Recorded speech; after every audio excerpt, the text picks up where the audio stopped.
Advertência. O material a seguir é uma videoaula apresentada pela servidora Núbia Michela Clementino da Silva como material de estudos do IFPE para fins de atividades remotas no período de pandemia do Covid-19. Seu uso, sua cópia e ou sua divulgação em parte ou no todo por quaisquer meios existentes somente poderá ser realizado mediante autorização expressa da servidora e do IFPE. Caso contrário, estarão sujeitos às penalidades legais vigentes. Olá, seres que brilham, namastê, espero que vocês estejam bem. Chegamos então à última parte do capítulo 2, no qual vamos abordar o conceito de cultura no século XX e no século XXI. A gente vai perceber como esse conceito recebe críticas, desde a época em que Boas pensou culturas no plural. E a gente vai chegar no século XXI também tentando compreender os limites dessa abordagem. Portanto, eu espero que vocês possam, além de assistir a videoaula, ler o capítulo, os tópicos que serão abordados, assim vocês poderão entender melhor todos esses dilemas que são colocados aqui de uma maneira muito breve. E, claro, vejam que todo esse esforço é para que vocês possam ter um melhor rendimento também no questionário. Eu desejo a vocês, portanto, uma excelente videoaula. Capítulo 2, Padrões, Normas e Cultura. A gente já viu o tópico 1, Civilização versus Cultura, o tópico 2, Cultura, Etnocentrismo e Relativismo, e na aula anterior a gente viu Padrões Culturais. Agora é a vez da gente abordar o tópico 4, o conceito de cultura no século XX, e o tópico 5, o conceito de cultura no século XXI.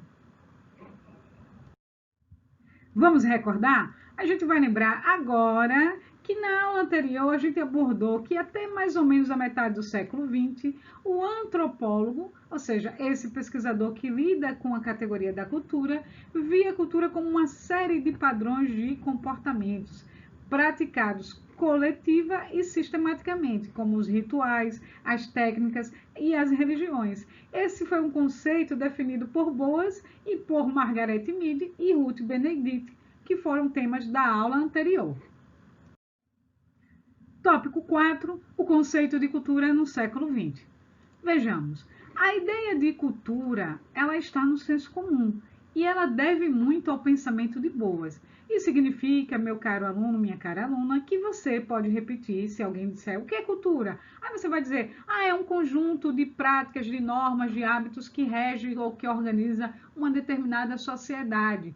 Então, você está falando de algo que você vê como estável, né? Como práticas e costumes que de fato definem um povo. O povo brasileiro.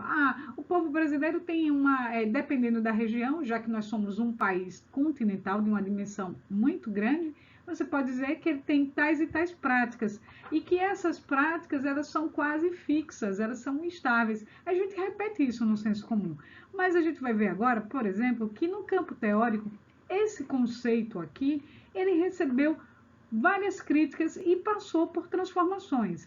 Vejamos, já no pós-Segunda Guerra Mundial, isso aí, entre 1946, 47, na década de 50 em diante, um movimento intelectual liderado pelos antropólogos Marvin Harris e Julian Stewart, que pensavam, embora estivesse pensando a partir de uma corrente marxista, mas eles vão resgatar um pouco dessa ideia da evolução e vão criticar Boas, porque vão dizer que Boas ele dava muito foco nas especificidades de cada cultura e isso impedia uma reflexão mais abrangente sobre a humanidade.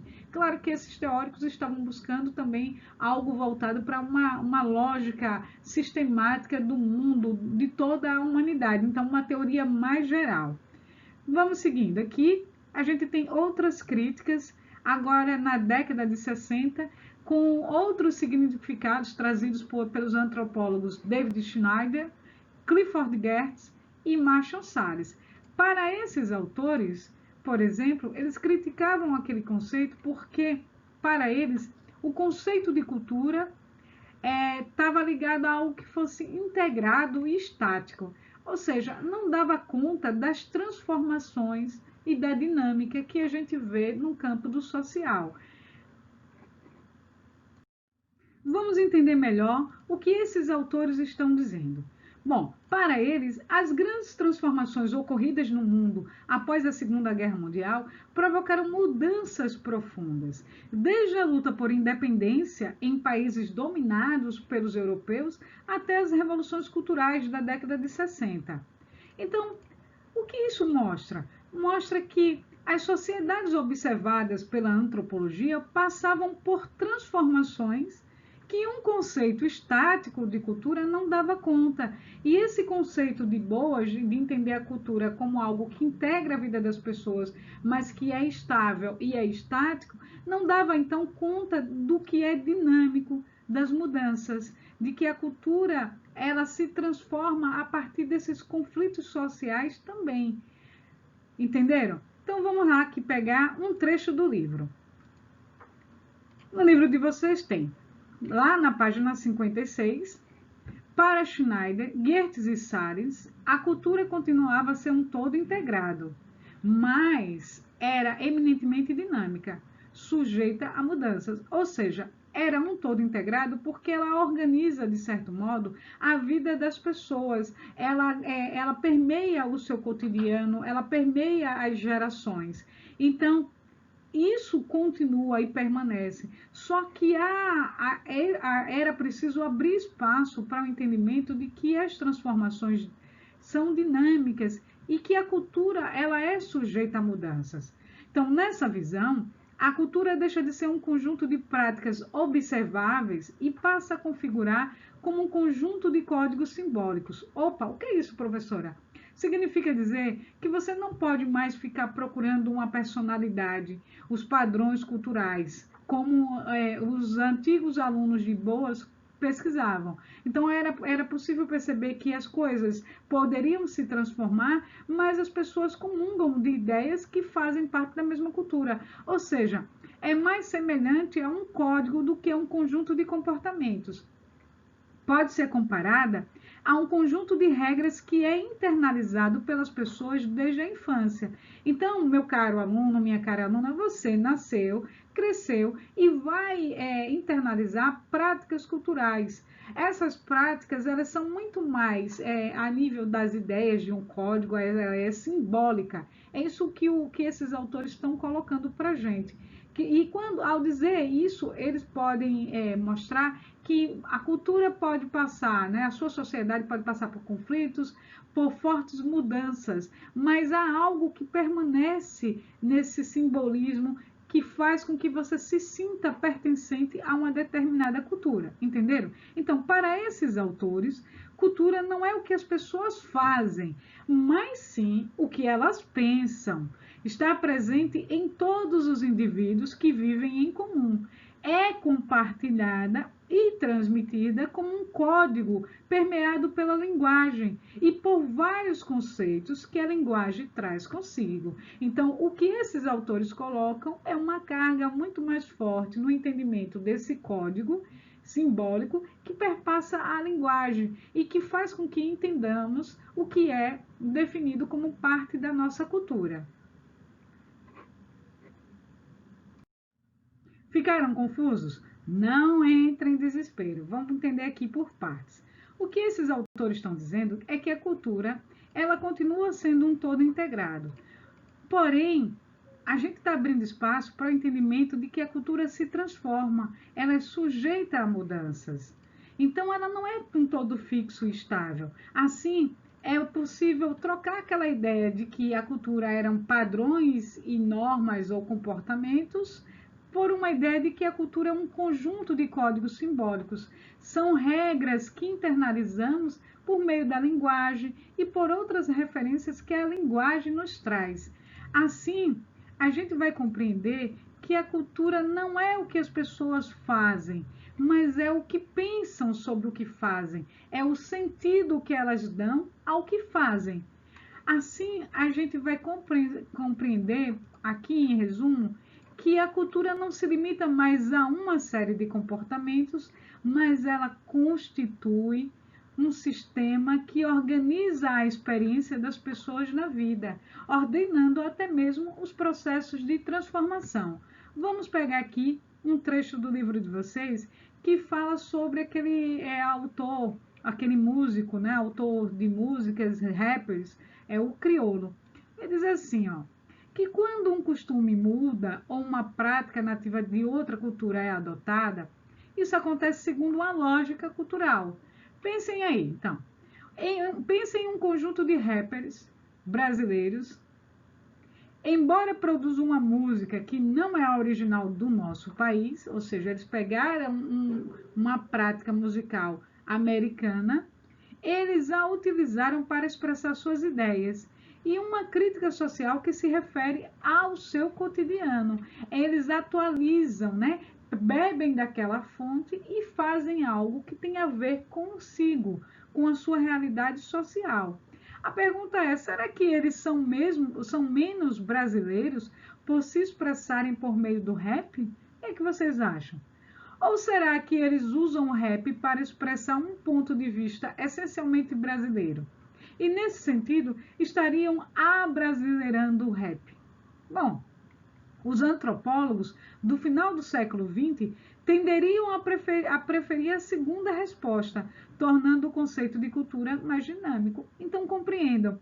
O que esse questionamento do livro traz para vocês é mostrar o quanto nós podemos beber da fonte de outras culturas, mas trazendo as nossas ideias, a nossa realidade. E assim, a gente consegue atualizar aquele estilo, aquela prática cultural para um contexto mais nosso. Ou seja, a gente recebe influências de fora o tempo todo. Isso mostra o quanto a cultura é dinâmica e mostra também que temos que ter uma habilidade para compreender a lógica cultural e não práticas e comportamentos simplesmente. Tópico 5. O conceito de cultura no século XXI. Pois é, as polêmicas continuam. E a gente vai ver que desde também o fim do século XX, o conceito de cultura recebeu várias críticas. Primeiro as críticas a boas, depois a crítica àqueles autores, ao Goethe, ao Scheiden, ao Salles. Então, a palavra cultura começou a ser muito problematizada, levando alguns autores, alguns intelectuais, a deixarem de usar esse termo. Porém, havia ainda a necessidade de um conceito para lidar com a diferença. Então, como é que eu posso falar sobre a diversidade social, sobre aquilo que nos diferencia, aquilo que faz com que um indivíduo seja diferente de um outro indivíduo, de uma outra sociedade? Como é que eu posso entender a diversidade entre os grupos?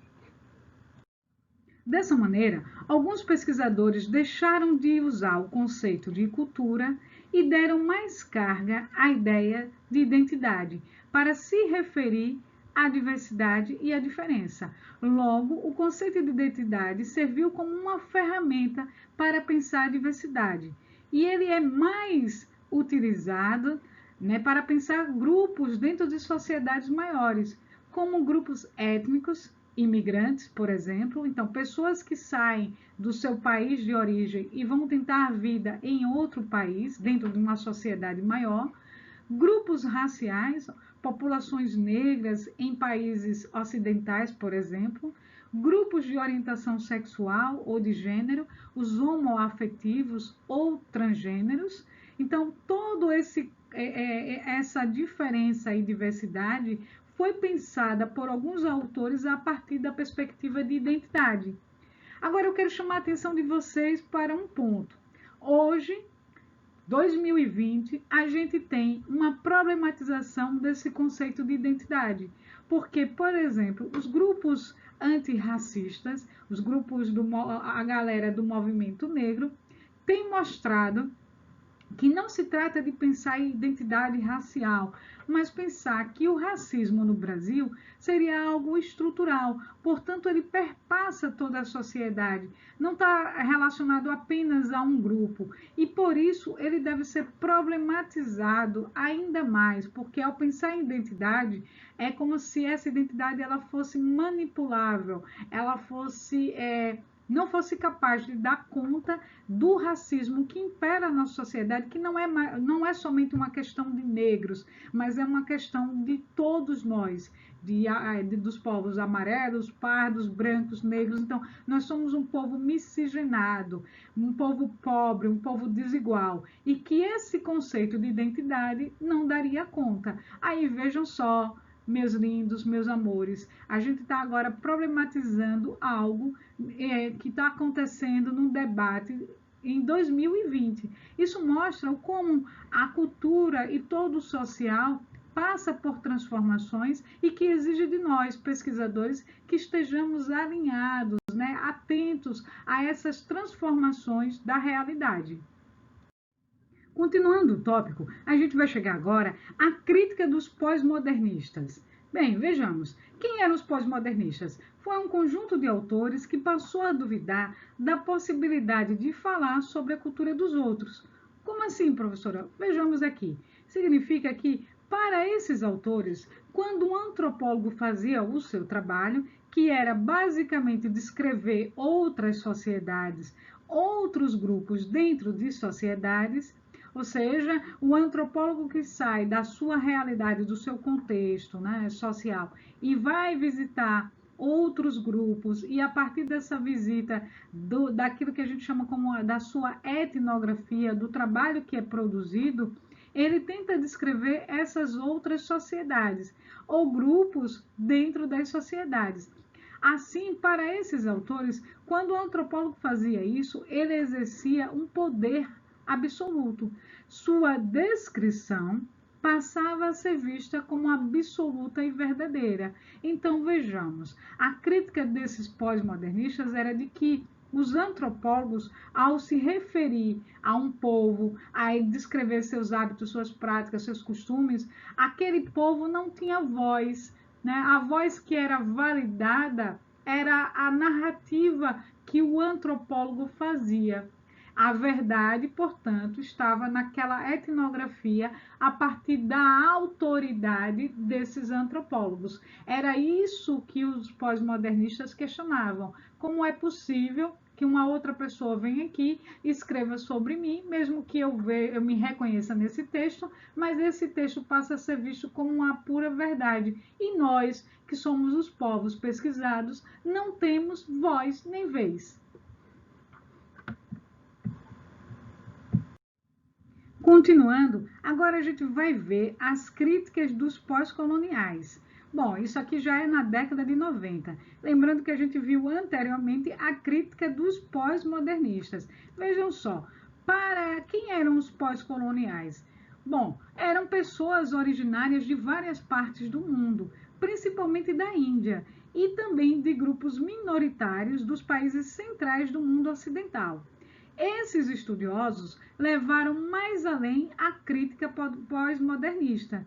Para eles, não só os representados eram impossibilitados de se fazer ouvir, mas a própria descrição levava à construção de estereótipos. Vejam só, o que é que eles estão avançando na crítica dos modernistas. Ele está dizendo aqui, ó, que para além de que esses povos não tinham nem voz nem vez, quando eles estavam lá nos escritos dos antropólogos, muitos antropólogos produziam estereótipos. E esses estereótipos acabavam entrando num senso comum e prejudicavam os grupos vulneráveis. Vamos dar um exemplo aqui, ó. A gente tem na nossa sociedade o dia 19 de abril como sendo o dia do índio. E é no nosso aprendizado, desde a infância, a representação de que o indígena brasileiro teria um cabelo liso, usaria arco e flecha, que ele não usa roupas. Então, essa construção, essa narrativa, ela é lida em vários trabalhos. E o que é que faz no nosso imaginário? Produz um modelo, um estereótipo, que é um padrão. É como se a gente associasse que todo índio, sendo índio, portanto, deveria usar arco e flecha e andar nu. Só que a gente percebe que na nossa sociedade brasileira, o nosso indígena, ele não é assim. Ele é diferente a depender da região de onde ele nasceu. E há um processo também de uso de tecnologias pelos povos indígenas. A gente já viu nas aulas anteriores como esse uso não diminui o que se é. Então, é preciso romper com esses estereótipos. É essa a proposta dos autores pós-coloniais. Mas a gente vai ver que ao longo do tempo, já agora, né, no finalzinho desse debate, a gente tem autores que voltam a usar o conceito de cultura. E eles o fazem defendendo de que boa parte dessas críticas que foram feitas pelos pós-modernistas e pelos pós-coloniais é porque falam de um entendimento de uma cultura estática e que atualmente os sistemas culturais eles já são vistos como dinâmicos, por isso não faz sentido pensar a cultura como algo fixo e que quando bem compreendido o conceito ainda é um poderoso instrumento de luta contra estereótipos, ou seja, ele está dizendo que os trabalhos que são feitos hoje ajudam a destruir esses estereótipos, pois procura dar sentido a tudo que gera estranheza e preconceito. Assim, muitos intelectuais voltaram a usar o conceito de cultura, estando atentos a essas críticas que foram recebidas tanto durante o século XX como o século XXI. Então é isso, seres que brilham. A gente viu esse capítulo Padrões, Normas e Cultura. Vamos ver o que é que você aprendeu na aula de hoje? Bom, a gente viu aqui que gradualmente, a partir da segunda metade do século XX, o conceito de cultura passou a considerar as normas e regras simbólicas que estavam na mente das pessoas e não no comportamento. Isso aqui ficou a cargo de quê? De Clifford Geertz e outros autores. A gente viu que essa passagem levou a um conceito dinâmico de cultura, que considera as transformações sociais e as variações internas de uma sociedade, já que a cultura pode mudar e que a prática cultural pode mudar, mas a gente está entendendo que a cultura é muito mais uma regra internalizada por nós. Então, o conceito de cultura ele foi criticado por estimular descrições que excluem a voz das populações investigadas e levam a estereótipos e preconceitos. E atualmente a gente, apesar das críticas, a gente percebe que o conceito de cultura continua válido na opinião de muitos antropólogos e estudiosos de outras áreas.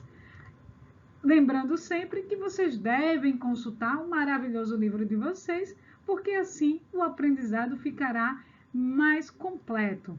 Missão cumprida por hoje. Gratidão. Namastê. Até o nosso próximo encontro. Brilhem!